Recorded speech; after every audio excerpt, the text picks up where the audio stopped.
Et si le marché ne gagnait pas son pari? Encore une banque qui fait faillite, le Bitcoin qui garde le range entre 28 et 30 000, le forme qui approche et beaucoup d'autres nouvelles. On va commencer les amis par une analyse du Bitcoin pour comprendre un petit peu, essayer de comprendre un petit peu où on est. Et ensuite on va faire un petit résumé de tout ce qui s'est passé cette semaine. Bonjour à tous les amis et bienvenue ici Giovanni, j'espère que vous allez bien. Donc dans les marchés cette semaine on a eu pas mal de volatilité, on peut le voir tout de suite avec la bougie, une bougie qui est complètement folle, donc c'est celle-là. Elle fait 9% la bougie, donc voilà, pas mal, mais ça n'a rien changé ni d'un côté ni d'un autre parce que ça a été complètement absorbé par les deux côtés. On est toujours dans le range entre 27 et 30 000. Euh, on a eu peut-être, on peut appeler ça un retracement jusqu'à 27 000 où il y a eu de la demande justement qui s'est présentée et donc on est reparti attaquer la résistance à 29 500, 30 000 à peu près, un truc comme ça. Les scénarios, donc si le support ici à 27 000 il tient, j'y crois pas trop, j'y croyais pas trop, je m'attendais plutôt à un retracement vers les soit ce niveau-là, 25 000, soit le plus costaud, c'est celui-là, si je ne me trompe pas. Oui, c'est celui-là, à 23 000. Tant qu'on garde cette structure, on est dans un uptrend, ça va. Il n'y a pas. Donc, on continue à progresser dans le sens là. Il y a retracement, impulsion, c'est très bien. Je vais dire, l'important c'est qu'on va pas de façon parabolique parce qu'après les retracements sont vraiment longues et ennuyants. Donc, tant qu'il y a cette structure, ça va, il n'y a pas de problème. Donc, dans le journalier, on est toujours dans la même situation. On va voir comment la résistance à 30 000, ici 29 500, va réagir. S'il nous refuse encore une fois, on va voir où on va faire le low. Mais pour l'instant, donc, on a des high et lower low. Donc, des lower high, désolé. Dans le hebdomadaire, on est toujours dans la même, on va dire dans la même structure. Et on va voir justement si, parce que la semaine passée, on a eu un engulfing bearish. On va dire que c'est une bougie qui bouffe la précédente, donc annule d'une certaine façon le gain qui avait fait l'autre. Et donc voilà, pour l'instant, il n'y a pas beaucoup à dire. À part Bitcoin, il n'y a rien qui bouge. Donc on peut voir que la dominance et voilà, du côté de Bitcoin, pour l'instant, ça n'a pas trop de sens d'ouvrir des positions. Je parle de positions spéculatives par rapport au Bitcoin, parce que c'est le Bitcoin qui prend quasiment toute la dominance. On est quasiment 50%. Et donc, pour l'instant, ça n'a pas de sens.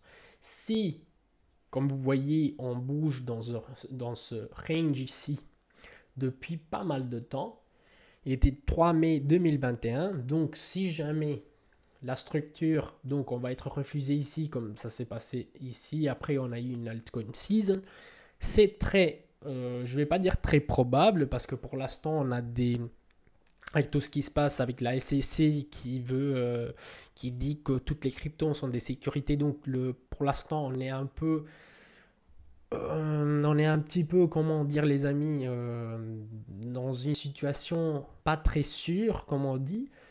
Et donc, si la résistance à 48,50 ici nous refuse, donc refuse la Bitcoin Dominance, bah, on pourrait avoir justement une petite altcoin season.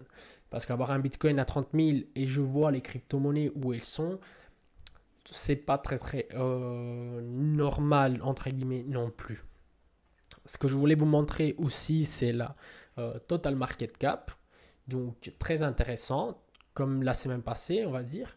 Sauf que, si on regarde le journalier, je pense...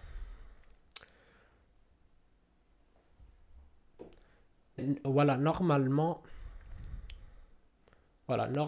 on est au-dessus de la résistance. De nouveau, on essaye d'attaquer la prochaine. Enfin, et si jamais, comme la semaine passée, on avait essayé d'attaquer l'autre à 1 trillion 29, il y aurait une expansion 12%, ce qui serait pas mal pour toutes les cryptos, pour le monde des cryptos en général. Ensuite, on a une donnée très importante qui va impacter le CPI, donc le calcul de l'inflation, c'est le PCE, que vise à calculer la dépense personnelle, donc combien je dépense à chaque mois, plus ou moins. C'est des estimations en retirant, je pense, la partie la plus volatile.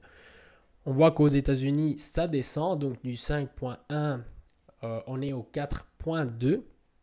Ce qui est très bien, ça veut dire que la Fed fait bien son boulot, que tout marche. Donc cette augmentation de taux marche, ce qui me paraît logique, sinon ça n'aurait pas de sens. Et cette donnée va impacter donc le CPI et va impacter également ce qui va la décision de la Fed pour le prochain FOMC, qui est dans 4 jours, si je ne me trompe pas. Oui, 4 jours. C'est-à-dire, je pense, mercredi. Et pour l'instant, le marché price à 25 points de base. Quasiment le 84% pense que la Fed va augmenter de 25 points de base. Ce qui est bien, c'est pour ça que j'ai dit au début, est-ce que le marché va gagner son pari? Parce que si jamais il se passe quelque chose dans l'autre sens, c'est-à-dire que la Fed, pour je ne sais pas quelle raison, va augmenter de 50 points base, pourrait justement faire descendre vraiment beaucoup les marchés financiers. Même le Bitcoin, je pense. Enfin, voilà. Est-ce que c'est impossible? Non. Est-ce que c'est possible? Est-ce que c'est probable? Je pense pas non plus. On a eu une autre banque, donc First Republic, qui on peut aller regarder le graphique. Franchement, ça fait peur. Ça fait vraiment peur. Ça me rappelle le graphique de Luna, quasiment. On va regarder ça, je pense que c'est quasiment pareil. Voilà, ça je pense que c'est encore pire, mais attends.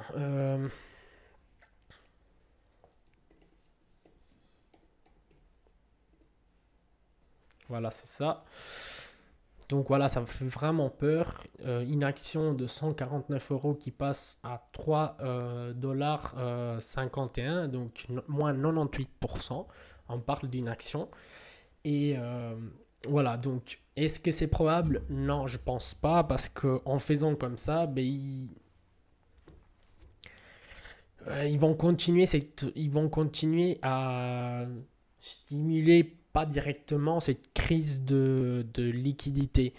Ce qui se passe quand tu es une banque, tu peux faire deux choses. Soit tu vends tes assets, donc s'ils ont acheté des obligations et ils veulent les vendre pour récupérer de la liquidité, sauf que si tu as acheté des obligations à 100 dollars il y a 2 ans, quand les taux d'intérêt étaient rien du tout, et tu avais le 1%, maintenant ton obligation, pour dire un numéro, ça vaut 40 dollars. Donc tu vas perdre plus que le 50%, peut-être, je dis ça comme ça, pour récupérer ta liquidité. Sauf tu ne fais pas de crédit pour garder la liquidité. Et c'est ce qui va se passer justement.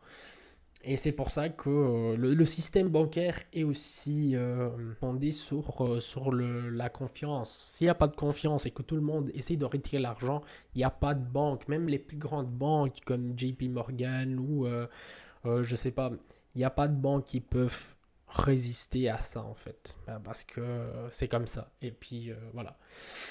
Des nouvelles positives, on en a aussi. Donc, il y a PayPal que étant leur service de cryptographie à 60 millions d'utilisateurs, donc de Venmo, que c'est un système de paiement, un service de système de paiement, et donc à 60 millions de personnes, d'utilisateurs. Donc, ce n'est pas rien. Le fait qu'ils puissent acheter et vendre de la crypto-monnaie, ça va, encore une fois, on parle de l'adoption massive et tout, de l'adoption, mais c'est comme ça, à mon avis, qu'on va y arriver, en donnant la possibilité toujours à plus de personnes de rentrer dans ce monde-là.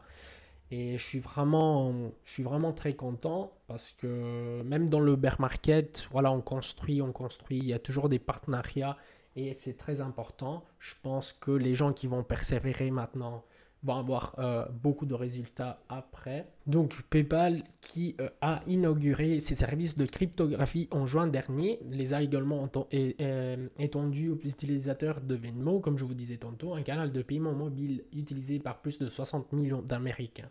Ceux-ci pourront désormais transférer leurs crypto-monnaies également vers des portefeuilles externes et rejoignent la base d'utilisateurs qui peuvent profiter des services de crypto offerts par PayPal.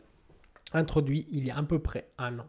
Les clients pourront transférer de la crypto vers un compte PayPal ainsi que des portefeuilles et des exchanges externes, a déclaré la société dans un communiqué officiel et avec les portefeuilles externes. Nous entendons évidemment aussi ceux de clients PayPal pour la création d'un véritable écosystème. Les utilisateurs de PayPal à ce jour ont pu échanger des jetons tels que le Bitcoin, Ethereum, Bitcoin Cash et Litecoin sur la plateforme. Voilà, la voie de l'adoption massive. Selon une récente enquête menée par les 2 tiers des Américains ne feraient pas confiance aux crypto-monnaies. Cependant, des millions d'utilisateurs continuent de compter sur les crypto-monnaies. Selon l'enquête, ils représenteraient 17% de la population totale. Mais de nombreux analystes sont convaincus que ce pourcentage est voué à augmenter avec le temps. C'est sûr. Voilà les amis, et c'est pas le seul. On a déjà vu ici Telegram. Il y a aussi Mastercard. Donc voilà, Mastercard étend à nouveau son programme de cartes cryptographiques. Mastercard étendra toujours son programme de cartes cryptographiques avec davantage des partenariats avec des entreprises de cryptographie malgré la méfiance des agences de réglementation. Mastercard parie de plus en plus sur les crypto-monnaies. Voilà, donc il y a aussi Mastercard. Mais il y a aussi Visa qui avait fait un truc, je pense, avec Ethereum. J'en suis pas sûr. Avant de vous en parler, peut-être la semaine prochaine, je vais m'assurer que ça soit vrai. Pour les gens qui ont suivi la semaine dernière le fait de Coinbase qui avait été devant la SEC, donc je pense que lui c'est l'avocat. En gros, il dit que ici on comprend pas trop qu'on s'est traduit, mais en gros, il dit que voilà des nouvelles. Ce que vous devez savoir, c'est que ça va aller plus vite que le cas de XRP. Il n'y aura pas. Cette affaire commence devant la cour d'appel et non devant le tribunal de première instance. Il n'y aura pas donc de déposition et échange de documents. Donc en gros, voilà, c'est le Coinbase qui dit voilà, vous nous devez des réponses en vrai, parce que nous, on veut faire les choses comme il faut, mais vous nous dites rien. On vous dit qu'est-ce qu'on doit faire pour être en règle, et vous le dites pas. Donc voilà, au bout d'un moment. Et donc voilà, ils ont fait une plainte contre la SEC. Et donc l'avocat dit que ça va aller vite. Donc voilà, les commissaires de la SEC devront approuver toute réponse à l'action de Coinbase.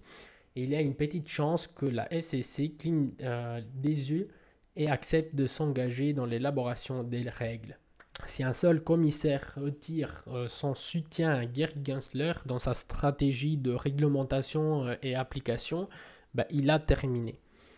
Donc voilà. Bien que l'action de Coinbase n'affecte pas directement les affaires en cours de la SEC contre XRP, Bittrex et autres, il fait un excellent travail pour mettre en lumière les positions contradictoires de la SEC concernant son autorité pour réglementer les actifs numériques. Les autres juges en prendront note. Donc voilà, c'est déjà ça. Lui, Gary Gensler, la semaine passée, cette semaine, il a posté une vidéo pour ce qui concerne toujours cette histoire qui ne répond pas si, par exemple, Ethereum, c'est une sécurité ou une commodities. Il fait une vidéo, en gros, il dit que il y a déjà des règles, il faut le savoir, on le sait déjà. Et il a fait un exemple vraiment très bizarre. Il dit que un chien, si tu promènes avec ton chien et qu'il n'a pas sa laisse, on peut pas dire que c'est un poisson rouge. Bref, voilà, vraiment pas trop sympa. Et voilà, ensuite, c'est ça quoi. Pour retourner dans le marché Le Fair and Grid Index, il est au 64, il est à 64 points, ce qui veut dire avidité. Donc faites attention, quand c'est comme ça, oui, ça peut rester comme ça pendant des mois et des mois, surtout dans les bull markets. Mais comme c'est pas le moment, je crois qu'on va avoir, enfin, avant de rentrer et se faire prendre par la FOMO, on va attendre un petit peu. Enfin, c'est ce que je vais faire parce que voilà, je fais mes accumulations, j'accumule et je fais une gestion un peu active et je n'achète pas trop quand c'est élevé comme ça, quoi. Je préfère attendre et acheter dans des journées où voilà, c'est la fin du monde, entre guillemets, que ici. Voilà, j'étais juste comme ça pour parler un petit peu. Ethereum aussi, donc on va voir comment il va réagir à ça. Ça fait des journées, donc peut-être un pattern. On dirait qu'il l'a cassé, on va voir comment il va s'en prendre. Et pour le reste, les amis, si vous voulez, je vais vous partager des dates, donc des dates importantes. 2 mai, pour ce qui concerne l'Union européenne, le CPI, donc l'inflation, qui concerne le mois d'avril. Le 3 mai, on a le taux de chômage toujours dans l'Union européenne. Et le même jour, à 20h au soir, on a le FOMC, donc la décision, on va voir la décision qui a pris la Federal Reserve. On attend encore une fois une augmentation de 25 points base. Le 4 mai, c'est pour l'Union européenne, donc l'augmentation de taux de l'Union européenne. Le marché price de 25 points base aussi. 5 mai, le taux de chômage américain, donc important aussi, et les non-farm payroll pour le mois d'avril également. Voilà les amis, pour aujourd'hui c'est un peu voilà tout ce que j'ai à dire. On va attendre la semaine prochaine, vu qu'il y a des données très importantes qui vont sortir. Donc, pour prendre des décisions pour ce qui concerne les positions spéculatives et même à long terme. Donc, voilà, pour savoir un petit peu qu'est-ce qui se passe. Et cette semaine, ça va être chaud, mais pour la semaine prochaine ou peut-être demain, si je vais avoir le temps, je vais poster une vidéo par rapport au trading. Donc, on va parler des résistances, des supports. Ça va être intéressant. J'ai vu que voilà, la vidéo avec le stop loss, ça, vous avez bien aimé. Donc voilà, on va continuer avec cette série. Toutes les semaines, on va essayer de mettre, enfin de poster une vidéo par semaine. Et comme ça, que vous puissiez apprendre avec moi. N'oublie pas de t'abonner et de laisser un like. À la prochaine.